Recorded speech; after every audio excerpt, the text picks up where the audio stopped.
picture a jagged, smoking crater, like ash everywhere.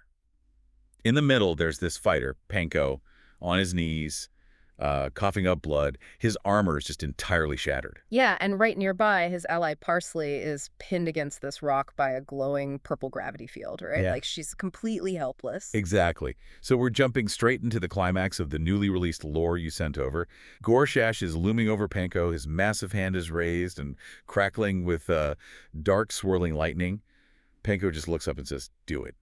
End this." Which completely subverts what you'd normally expect, right? Because he doesn't actually strike. Right. I mean, my first thought was, okay, he's just a predator playing with his food, like drawing out the terror, you know? Sure, I mean, that is the standard trope. Yeah. But if you look closer at the text, his eyes shift to this cold curiosity. It's actually less like a predator and more like a scientist observing a failed experiment.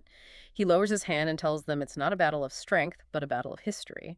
Oh, wow. And then he proves it, right? His eyes glow with this piercing violet light. The crater dissolves, and suddenly you're standing in an ancient observatory. Yeah, it's this wild transition. You see these tall, hooded sorcerers pouring a shimmering liquid into a massive containment tank.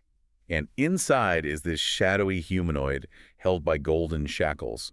They're trying to build a mindless weapon, right, for the destroyer's shadow. Exactly.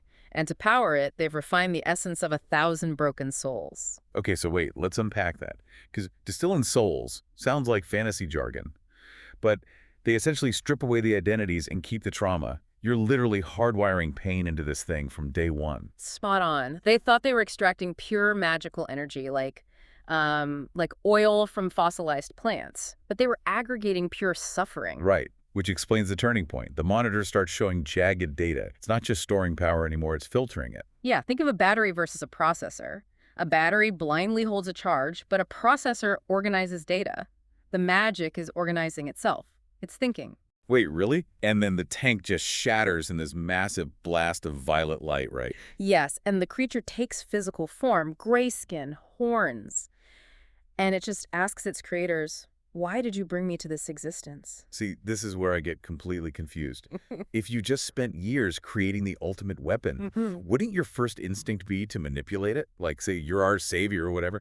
Why do they instantly panic? Well, manipulation is villainy 101, but put yourself in the head sorcerer's shoes. You look at the monitors and realize you didn't build a machine. You accidentally birthed a god. Oh, right. And you don't try to manipulate a god when it wakes up confused. You just run. Exactly. The text describes absolute terror at a sentient error. Because it has a mind, they can't control it. So instead of answering him, they tear open a pitch-black cosmic rift. Wow. So Gore-Shash is sucked into the void, betrayed in his very first moments of life. Which cements his entire worldview.